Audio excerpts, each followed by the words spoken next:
바다를 밟으신 예수님이라는 제목으로 말씀을 보겠습니다. 예수님은 갑자기 제자들을 재촉하셔서 바다 건너편으로 가도록 만드십니다. 45절 말씀을 보겠습니다. 예수께서 즉시 제자들을 재촉하사 자기가 무리를 보내는 동안에 배 타고 앞서 건너편 벳세다로 가게 하시고, 예수님은 왜 자신들이 막 무리를 흩어보내시면서 제자들은 바다 건너편으로 가라고 지금 하고 계신 것일까요? 여기에서 재촉하다라고 하는 표현은요, 아주 강하게 그들을 명령하사라고 하는 뜻이기도 합니다. 그러니까 그냥 가도 된다라고 하는 것이 아니라요, 강하게 그들을 바다 건너편에 가야 한다고 아주 몰아서 그렇게 행하신 것이죠. 그 이유는 바로 이 상황 앞에 오병이어의 기적사건이 일어나기 때문입니다. 오병이어 기적사건이 일어났을 때 사람들이 어떻게 반응했는지 요한복음 6장 15절은 이렇게 이야기합니다. 그러므로 예수께서 그들이 와서 자기를 억지로 붙들어 임금으로 삼으려는 줄 아시고, 물고기 2마리와 떡 5개로 남자들만 5,000명이 되는 사람을 먹이셨더니요, 사람들이 놀란 것이죠. 그런데 사람들이요, 이런 놀라운 기적을 베푸신 예수님을요, 이제 우리가 임금으로 삼자, 그리고 이제까지 기다렸던 그 다윗 왕국을 회복하자라고 사람들의 그런 환호와 열광 가운데 예수님을 왕으로 삼자라는 분위기가 있었던 것입니다. 이게 바로 민속 메시아 사상이라고 하는 것이에요. 메시아가 오시면 민족적으로, 경제적으로, 정치적으로, 군사적으로 그들이 나라가 회복되고 부자가 되고, 또 그들은 더 이상 압제에 시달리지 않는 그런 평화로운 나라가 올 것이다. 예수님이 이런 기적을 행하시니까 예수님을 그렇게 만들려고 한 것입니다. 그런데 예수님은요, 그렇게 사람들이 기대하던 그런 민속 메시아로 오신 것이 아니었거든요. 그런데 왜 제자들을 이렇게 바다 건너편으로 건너가도록 재촉하신 것일까요? 그냥 놔두셨으면요, 제자들이 그 앞장서서, 맞다, 우리가 쫓아다니는 예수님이 맞네, 야, 이제 기회가 왔구나 라고 아마 앞장서서 예수님을 이런 왕으로 추대하는 일에 선봉에 서려고 했었을 테니까요. 그래서 예수님이요, 그 제자들을 바다 건너편으로 보낸 것입니다. 바로 이 사건이 있기 전에 제자들은 예수님의 사역을 위임받아 아주 놀라운 성공적인 사역을 했었습니다. 마가복음 6장 12절과 13절은 그래서 이렇게 이야기합니다. 제자들이 나가서 회개하라 전파하고 많은 귀신을 쫓아내며 많은 병자에게 기름을 발라 고치더라. 여러분, 예수님이 이런 명령을 위임받아 가서 사역을 했더니요, 아주 놀라운 경험들을 하게 됩니다. 게다가 그 다음에는요, 예수님이 이런 오병이어 기적사건으로 인해요, 많은 무리들에게 왕으로 추대받는 이런 상황. 그런데 이 상황이 제자들에게는요, 가장 위험한 상황이었던 것입니다. 그래서 예수님은요, 이들을 일부러 바다로 몰아내셔서 그곳에서 시험을 통과하도록 하신 것입니다. 그런데 예수님은 그들을 바다로 보내신 다음에요, 예수님은 따로 가셔서 기도를 하십니다. 46절입니다. 무리를 작별하신 후에 기도하러 산으로 가시니라. 아니, 예수님이 이렇게 하나님이랑 평소에 너무 사이가 좋으셔서 제자들은 다 바다로 보내 풍랑 가운데 고통하게 하신 다음에 예수님 이렇게 따로 가서 하나님을 만나려고 홀로 기도하신 것일까요? 아닙니다. 바로 이 모든 상황이요, 예수님이 이렇게 바다 가운데 고통하는 그 제자들을 위해 기도하시면서 그들과 육신으로는 함께 계시지 않았지만 영으로 그들을 위해 중보하고 그들이 이 시험의 과정을 잘 통과할 수 있도록 돕고 계신 그런 장면인 것입니다. 지금도 마찬가지입니다. 바로 우리가 무엇을 기도해야 할지 알지 못하고 우리가 시험을 지나가고 있을 때요, 그때 바로 성령이 우리를 위해 기도하신다고 성경이 로마서 8장 26절에 이렇게 이야기합니다. 이와 같이 성령도 우리의 연약함을 도우시나니 우리는 마땅히 기도할 바를 알지 못하나 오직 성령이 말할 수 없는 탄식으로 우리를 위하여 친히 간구하시느니라. 과거에는 이렇게 영으로만 예수님이 함께 계신 것이 아니라 제자들과 육신으로 함께 바다를 지나가신 적이 있었습니다. 그때 바다에 폭풍우가 있었고요, 제자들은 두려움에 사로잡혔던 적이 있었죠. 마태복음 8장 24절입니다. 바다에 큰 놀이 일어나 배가 물결에 덮이게 되었을 때 예수께서는 주무시는지라. 이렇게 예수님이 주무시면서 제자들이 바다를 통과하던 이 장면. 그런데 이때는 제자들이 배워야 할 또 다른 그런 믿음의 내용이 있었습니다. 하지만 지금은 예수님이 함께 계시지 않는 상황 가운데 그들이 그 죽음이라고 하는 아주 두려운 상황 가운데 처해서 거기서 배워야 할 것이 있었기 때문에 예수님이 이들을 바다로 보내신 다음에요. 그들을 위해 예수님이 기도하고 계셨던 것입니다. 그런데 예수님이 그들을 바다로 보내시고요. 그냥 방치하셨던 것이 아니라 48절 상반절을 보시면 바람이 거스름으로 제자들이 힘겹게 노 젓는 것을 보셨다라고 성경이 이야기합니다. 결국 한눈으로는 그 제자들이 어떻게 고통하고 있는지를 계속 살펴보고 계시면서요. 또 한편으로는 하나님을 향해 하나님 이 모든 어려운 상황을 통해 제자들이 믿음을 가질 수 있도록 도와주십시오라는 그런 기도를 하고 계셨던 것이죠. 그런데 도대체 어떤 믿음을 갖기를 예수님이 기도하신 것일까요? 바로 제자들이요. 이 상황을 통해 우리 예수님이 참된 하나님이심을 믿는 믿음을 갖기를 위해 기도하셨던 것입니다. 예수님이 하나님이시라는 것을 믿는다면요. 어떤 폭풍우가 와도 그 가운데 요동하지 아니하고 죽음 가운데 두려워하지 않는 그런 제자들이 될 수 있거든요. 오늘 본문을 통해 어떻게 예수님이 하나님이심을 증거하셨는가를 살펴보고자 합니다. 첫 번째로 예수님은 바다를 밟으심으로 하나님이심을 증거하셨습니다. 48절 중간 말씀을 보겠습니다. 밤 4경쯤에 바다 위로 걸어서 그들에게 오사. 신약성경 가운데 예수님이 이렇게 바다를 걸어오신 아주 유명한 장면입니다. 그런데 왜 예수님이 바다 위를 이렇게 걸어오셨을까요? 한번 장면을 상상해 보세요. 아주 깜깜한 새벽입니다. 파도가요, 몇 미터나 지금 치고 있어요. 바람이 너무너무 심하게 불어서요. 배가 지금 금방이라도 물에 잠길 것처럼 흔들리고 있습니다. 그런데 그런 파도 치는데 예수님이 지금 바다 위를 걸어오고 계시면요. 어떻게 될까요? 멀리서 보면요. 아마 예수님이요. 물속에 들어갔다, 나왔다, 들어갔다, 나왔다 하는 것처럼 보일 거예요. 여러분 예수님 자신은 또 어떨까요? 여러분 바다 위를 이렇게 걸어오려면요. 그 파도 치는데 걸으려면 온몸이 다 물에 젖으실 것입니다. 뭐 우비라도 입고 그 바다를 걸으신 건 아니실 거 아니에요. 여러분, 이 예수님이 하나님이시면 왜 이렇게 하늘을 날아서 오시지 않고 왜 걸어오신 것일까요? 여러분, 날아오면 훨씬 멋있을 거 아니에요. 여러분, 요즘 슈퍼 영웅들은 다 납니다. 여러분, 허접한 영웅들도 다 날아요. 하늘을 이렇게 쫙 멋지게 예수님이 날아오셨으면요, 얼마나 더 멋있었을까요? 제자들은, 야, 우리 예수님이 이렇게 하늘을 나시는 진짜 하나님이네? 라고 했을 텐데, 예수님이 이렇게 물에 젖으시면서 보였다 안 보였다 하면서 지금 바다를 걸어오고 계신 거예요. 여러분 일부러 예수님이요. 바다를 걸으신 것입니다. 단순히 걸으신 것이 아니라요. 바다를 짓밟고 오신 것이죠. 왜냐하면 구약 성경에 이 바다는 하나님의 백성들을 위협하는 세상을 상징하고 있기 때문입니다. 그래서 구약의 메시아가 오시면 이 요동하는 세상을 짓밟고 너희를 구원하실 것이라는 그런 말씀이 많이 있습니다. 대표적으로 시편 89편 9절을 보시면 주께서 바다의 파도를 다스리시며 그 파도가 일어날 때에 잔잔하게 하시나이다.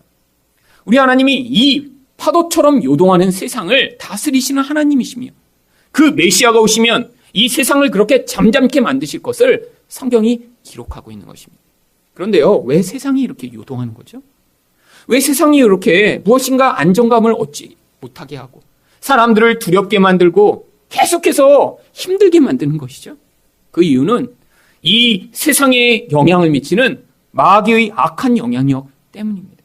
그래서 구약성경의 시편 74편 13절을 보시면 주께서 주의 능력으로 바다를 나누시고 물 가운데 용들의 머리를 깨뜨리셨다라고 이야기합니다.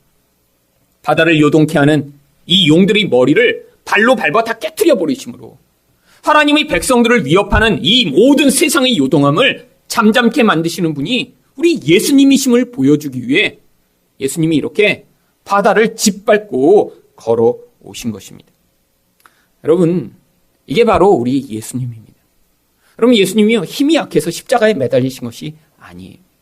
우리 예수님은 이 온 세상을 다스리시고 통치하실 수 있는 그런 하나님이세요. 그런데 우리 삶의 환경 가운데 왜 이렇게 요동하는 때가 많죠? 왜 이렇게 우리를 두렵게 하는 상황들이 자꾸 일어나죠? 우리 또한 세상에 살다 보면요, 이 제자들처럼요, 정말로 내가 익숙하게 알고 있던 것인데 그 상황 가운데 이 두려움에 사로잡혀 도대체 못 견딜 것 같은 그런 상황들을 경험할 때가 아주 많이 있습니다. 여러분, 이 제자들은요, 그 갈릴리 바다에서 태어나고 자랐고 평생 거기서 고기를 잡던 사람들이에요. 그런데 자기가 잘 알고 있던 그 바다, 아니 이 갈릴리 바다는요, 그냥 태평양과 같은 넓은 그런 바다가 아니라 사실은 호수입니다. 한쪽 끝에서 다른 한쪽 끝이 보이는 그런 호수예요. 그런데 자기가 알고 있던 그 호수 가운데 이 제자들은 죽음에 사로잡혀 두려워 벌벌 떨며 이렇게 자기가 가지고 있던 지식과 능력으로는 살아날 수 없는 그런 환경 가운데 처합니다. 이게 바로 우리들이 이 세상에서 경험하는 거예요. 세상 가운데 내가 잘 알고 있고 내가 잘할 수 있다라고 생각하고 살았는데 어느 순간에 우리를 요동케 하는 일들이 벌어집니다. 내가 알고 있던 지식과 능력으로는요, 거기서 벗어날 수 없고요. 내 삶의 기반이 무너지는 것 같고요. 그래서 거기에서 예수 그리스도를 믿지 않으면 죽을 것 같은 그런 두려움에 사로잡히는 그런 과정들을 지나가게 되어 있다는 거예요. 그런데 그 과정 가운데 우리가 무엇을 믿어야 한다고요? 이 예수님이 이런 요동하는 세상을 넉넉히 짓밟으시며 우리를 구원하실 수 있는 온 세상을 다스리시는 하나님이 되심을 우리가 믿어야 한다는 것을 예수님이 이 것을 통해 보여주고 계신 것입니다. 세상 가운데 요동케 하는 이 모든 악의 영향력, 마귀의 영향력, 이 모든 악한 세력 또한 예수님이요, 십자가의 권세로 넉넉히 파하시고 무너뜨리실 수 있다는 사실을 예수님이 보여주신 것이세요.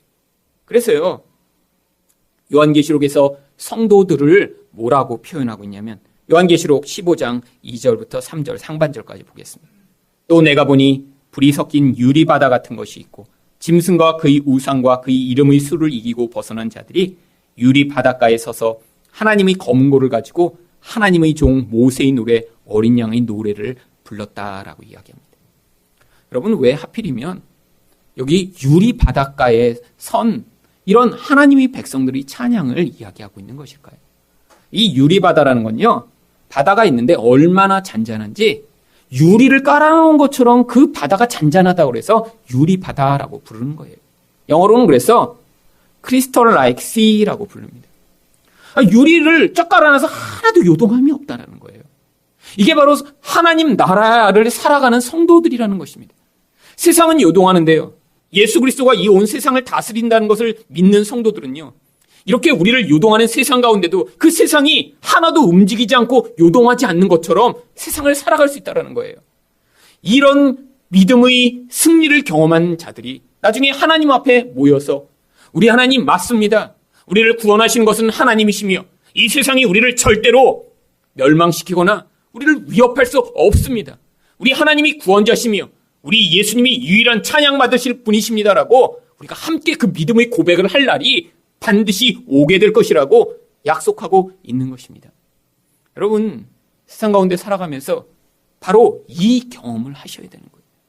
우리 예수님을 통해 나의 상황 가운데는 내가 가지는 능력과 힘으로는 너무나 불안하고 초조하고 두려워 죽을 것 같은데 아니야, 우리 예수님이 이 세상을 다스리셔. 마귀보다 우리 예수님이 강하신 분이셔. 내 인생이 우리 하나님의 권세 가운데 있어라고 믿음으로 이 모든 요동하는 상황들을 이겨내시는 여러분이 되시기를 예수 그리스도 이름으로 축원드립니다. 두 번째로, 어떻게 예수님이 하나님이심을 증거하셨나요? 예수님이 지나가려 하심으로 증거하셨습니다. 48절 마지막 부분을 보시면 그들에게 오사 지나가려고 하심에, 아니 예수님이 오신 게 제자들을 구원하러 오신 거 아닌가요? 근데 왜 예수님이 오시더니요, 지나가려고 하셨대요. 여기에 나와 있는 지나가려 하셨다라는 헬라어 에셀렌 파렐세인이라는 이 구절은요, 지나가려고 의도하셨다라는 것입니다. 처음부터 그런 의도를 가지고 오셨다라는 거예요. 제자들한테 오신 게 아니라 처음부터 제자들이 이렇게 있으면요, 내가 지나가야지. 그리고 예수님이 그런 목적을 가지고 지금 지나가고 계신다는 거예요. 아니 왜죠? 제가 예전에 성경을 잘 알지 못할 때 이 구절을 읽고는요, 그 다음에 나오는 49절 때문에 예수님이 삐지셨구나라는 생각을 했었습니다. 49절을 보시면 제자들이 그가 바다 위로 걸어오심을 보고 유령인가 하여 소리 지르니. 예수님이 구원을 해주려고 지금 오시는데 이렇게 보더니 유령이다! 그러니까요. 예수님이 이거 뭐야? 그들이 이렇게 그냥 지나가 버리시려고 지금 화가 나셔서 그러셨나? 여러분, 여기 나오는 이 유령이라는 단어는요, 이 성경 전체에서 요 본문에만 나오는 것입니다. 이 바다에서 폭풍우를 당한 장면에서만 요 단어를 사용해요. 다른 성경에는 안 나옵니다. 그래서 학자들은요, 이 단어가 원래 성경에 나오는 단어가 아니라 당시에 이 어부들이 미신적으로 가지고 있던 그런 바다 귀신을 이야기하는 것이다라고 추측을 하고 있어요. 여러분, 이 어부들은요, 많은 미신을 믿고 있습니다. 왜죠? 이 바다는요, 요동하는 곳이거든요. 이 세상의 상식이 통하지 않는 곳입니다. 그러니까요, 이들이 거기서 뭔가 허연 물체가 오니까요, 자기들이 원래 가지고 있던 그 미신, 바다에서 이런 귀신이 나타나 사람들을 잡아가더라라는 그 두려움에 지금 사로잡힌 것이죠. 여러분, 그런데 왜 예수님이 이런 오해를 당하시면서까지 제자들을 지나가려고 하신 것일까요? 바로 자신이 구약의 하나님이심을 증거하시기 위해서였습니다. 여러분, 구약에서도요, 이런 똑같은 장면이 두 번이 나옵니다. 한 번은요, 바로 모세가 하나님께 간구했을 때, 하나님이 영광을 좀 보여주세요. 하나님, 제가 하나님을 더 가까이 만나고 싶습니다. 그랬더니 우리 하나님이 어떻게 하시죠? 출애굽기 33장 22절입니다. 내 영광이 지나갈 때 내가 너를 반석 틈에 두고 내가 지나도록 내 손으로 너를 덮었다가. 우리 하나님이 오시긴 오셨는데요, 우리 하나님이 이 모세를 직접 만나실 수 없었던 거예요. 왜죠? 이렇게 하나님과 친구라고 불렸던 모세조차도요, 죄인이었으니까. 그래서 우리 하나님이 오시긴 오시는데 만나지 못하고요, 바위 틈 사이에 집어넣으신 다음에 손으로 덮고 그 위를 지나가 버리십니다. 죄인인 인간이 하나님을 가장 가까이 만날 수 있는 그런 장면이었던 거예요. 아무리 하나님을 만나고 싶어도요, 인간은 죄 문제 때문에 하나님을 만날 수 없었던 것입니다. 근데 한 번이 아니에요. 엘리야도요, 하나님, 내가 낙심해 있습니다. 하나님, 차라리 죽는 게 낫겠어요라고 낙담해 있는데, 하나님이 모세를 만나셨던 그 신의 손으로 이 엘리야를 부르신 다음에요, 또 하나님이 엘리야를 지나가십니다. 열왕기상 19장 11절 말씀입니다. 여호와께서 이르시되 너는 나가서 여호와 앞에서 산에 서라 하시더니 여호와께서 지나가시는데 여호와 앞에 크고 강한 바람이 산을 가르고 바위를 부수나 바람 가운데 여호와께서 계시지 아니하며 바람 위에 지진이 있으나 지진 가운데도 여호와께서 계시지 아니하며. 엘리야도 하나님을 얼마나 만나고 싶었을까요? 그런데 하나님이요, 이 엘리야도 만나실 수가 없었던 거예요. 그래서 하나님이 지나가 버리시고요, 그래서 지진과 바람 가운데 하나님이 계시지 않은 거예요. 나중에 세미한 소리로 하나님이 그의 임재를 보여주십니다. 여러분, 이 모세와 엘리야, 구약의 가장 위대한 선지자들이죠. 이런 놀라운 사람들도 우리 하나님을 만날 수가 없어서 하나님이요, 그들을 지나가셨던 것입니다. 여러분, 우리가 언제 하나님을 만나고 싶죠? 이렇게요, 모세나 엘리야처럼 이렇게 정말 하나님에 대한 열심이 특심하여 우리 하나님을 더 많이 사랑해서, 아니면 너무나 낙심되어 있어서 하나님을 만나고 싶지만, 특별히요, 우리가 힘들 때, 고통당할 때, 내가 억울할 때, 나는 하나님이 계시다는 걸 믿는데 아무도 나의 그런 믿음을 인정해 주지 않을 때 우리 하나님을 만나고 싶지 않으세요? 구약에서 그래서 하나님을 너무나 간절히 만나고 싶었던 한 사람이 있습니다. 바로 욥입니다. 욥기 9장 8절과 11절을 보시면 그가 홀로 하늘을 펴시며 바다 물결을 밟으시며, 여기 바다 물결을 밟는다라고 하는 표현이요, 이 신약에서 예수님이 바다를 위를 걸어오셨더라고 하는 똑같은 단어를 사용하고 있어요. 이 바다를 밟고 하나님이 오시는데 11절에 뭐라고 이야기합니까?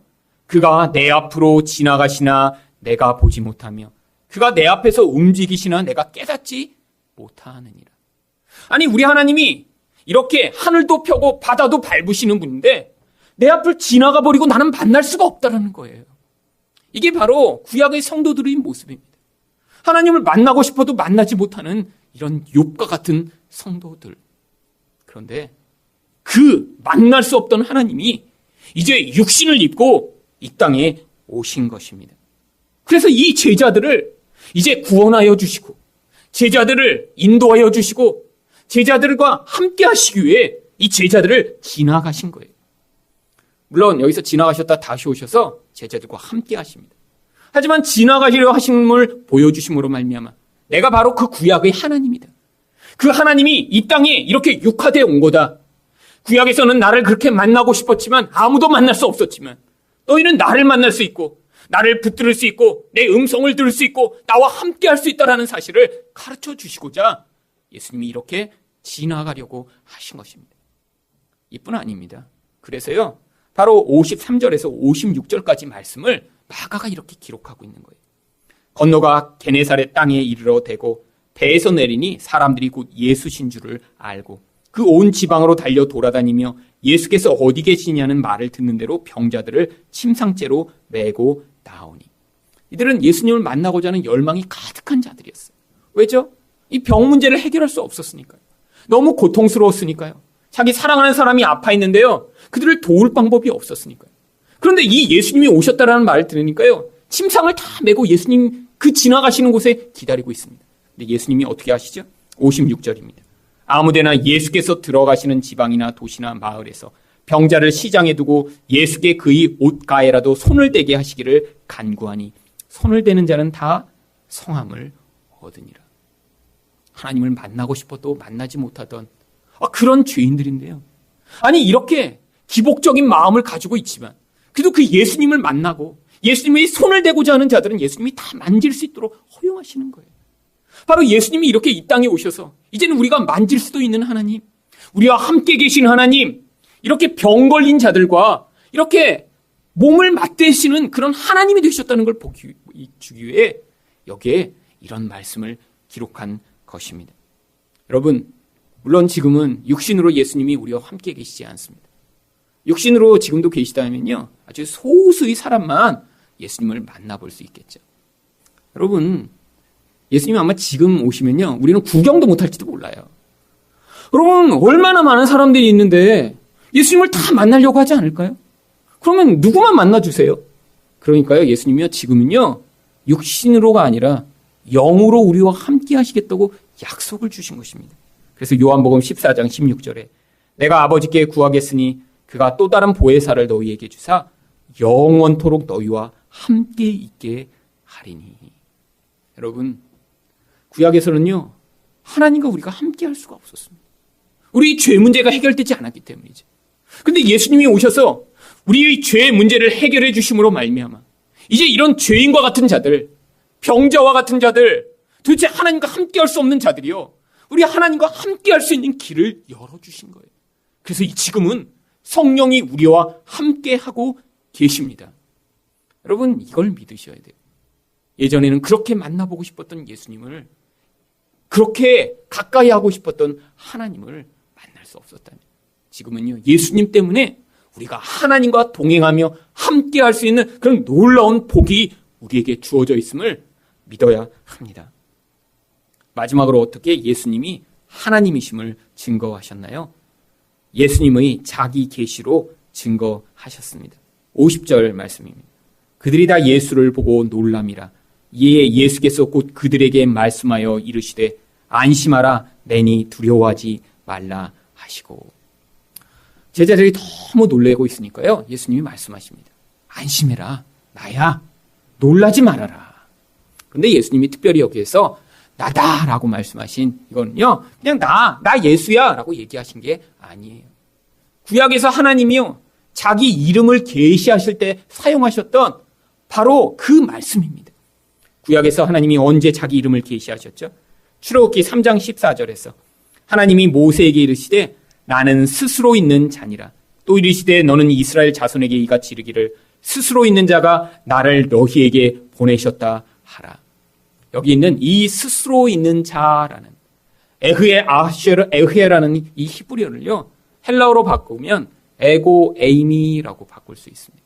근데 여기서 예수님이요, 나다라고 얘기하신 게 바로 에고 에이미, 바로 그 구약이 내가 스스로 있는 하나님이다라고 계시하신 그 여호와가 바로 나야라고 말씀하시기 위해 여기에서 에고 에이미라고 말씀해 주신 거예요. 여러분, 예수님이 이렇게 하나님이심을 드러내시는 것이요, 얼마나 능력이 있었냐면, 예수님이 감람산에서 기도하실 때 가롯 유다와 함께 군대가 예수님을 잡으러 옵니다. 그때 물어봐요. 누가 예수냐? 그러니까 요한복음 18장 6절에서 예수님이 이렇게 말씀하십니다. 예수께서 그들에게 내가 그니라. 여기도 내가 그니라가요, 바로 앞에서 나왔던 에고에이미, 나는 여호와다라고 하시는 바로 그 말씀이에요. 그들이 무슨 일이 벌어집니까? 그들이 물러가서 땅에 엎드러지는지라.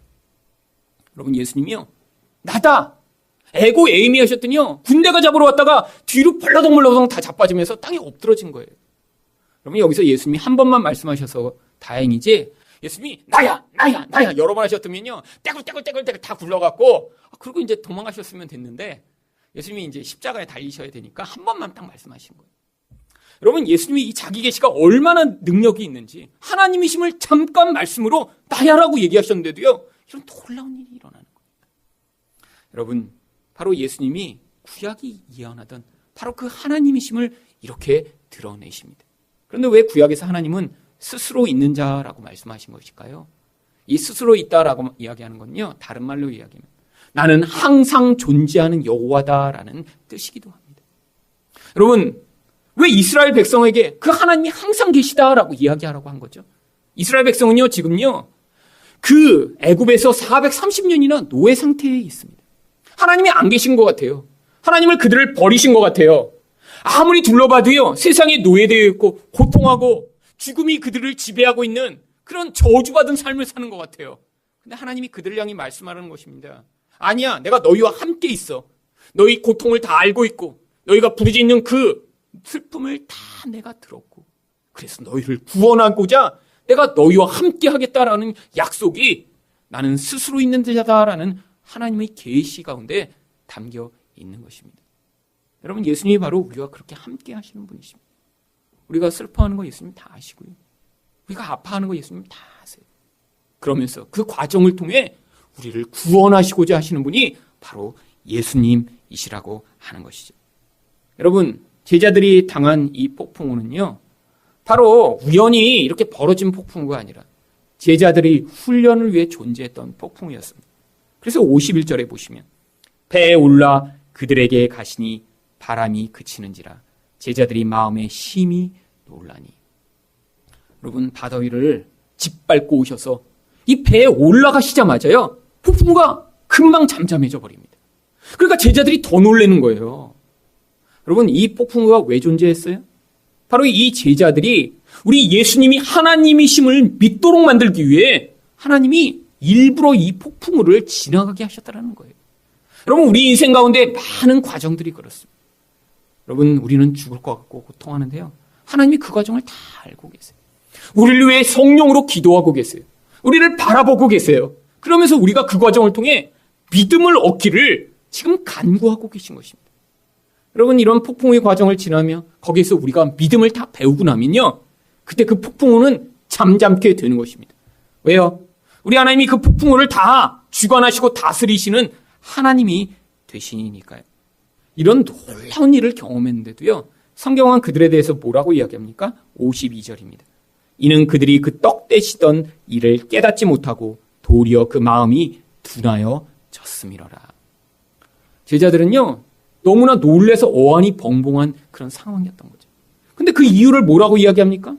앞에서 이런 오병이어 기적사건을 경험했지만요, 믿음이 금방 생기지 않았다라는 거예요. 두려움에 사로잡혀 있었고요, 예수님이 누구신지 잊어버리고 있었다라는 거예요. 여러분, 참 얼마나 안타까운 일인가요?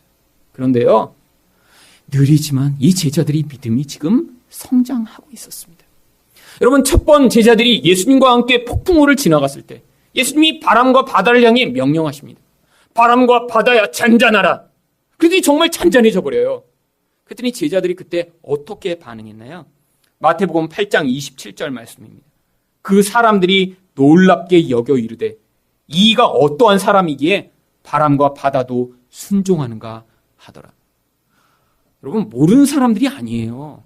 지금 제자들이요, 와, 메시아야 그래서 지금 따라다니고 있다가 예수님이 바람과 바다를 잔잔케 하신가. 근데 이분 누구시여 도대체? 아니, 어떻게 이런 일을 하실 수가 있어?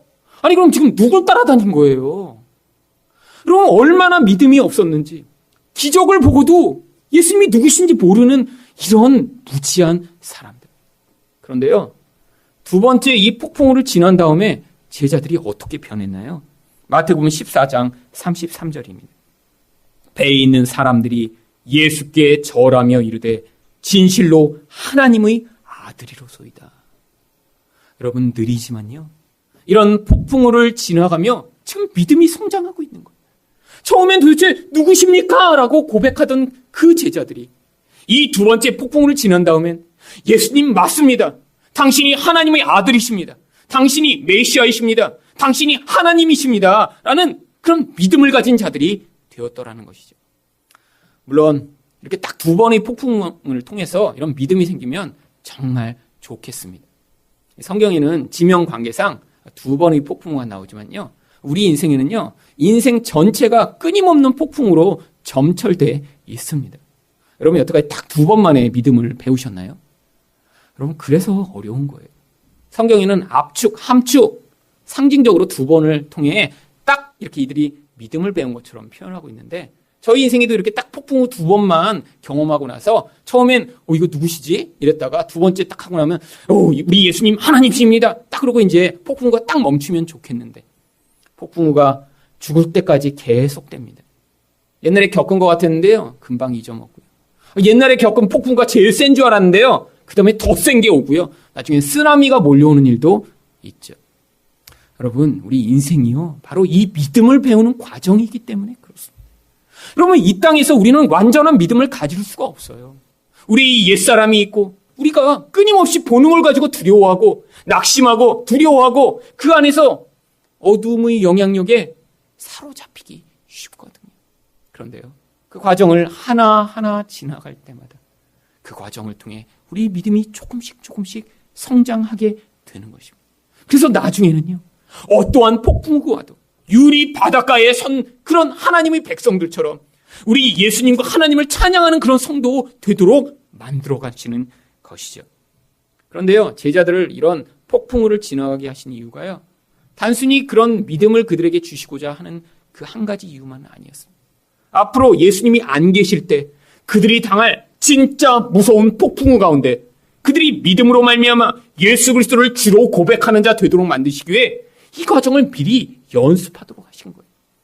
사도행전에 보시면 예수님 없이 남겨진 제자들의 모습이 계속해서 나옵니다. 특별히 사도행전 4장에 보시면요, 이 제자들이 이렇게 복음을 선포하고 하나님의 나라에 대해서 선포했더니요, 이 대제사장과 종교 지도자들이요, 이 제자들을 향해 죽이겠다고 달려듭니다.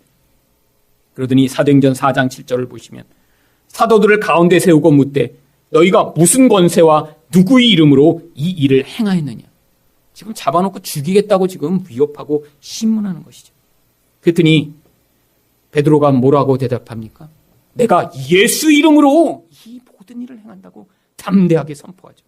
그랬더니요, 대제사장이 뭐라고 그들에게 이야기하냐면 사도행전 4장 18절입니다. 그들을 불러 경고하여 도무지 예수 이름으로 말하지도 말고 가르치지도 말라 하니. 예수 이름 말하면 죽이겠다라는 거예요. 그런데 이 무서운 시험 앞에 어떻게 베드로와 요한이 답합니까? 사도행전 4장 19절과 20절입니다. 베드로와 요한이 대답하여 이르되 하나님 앞에서 너희 말을 듣는 것이 하나님의 말씀을 듣는 것보다 옳은가 판단하나 우리는 보고 들은 것을 말하지 아니할 수 없다.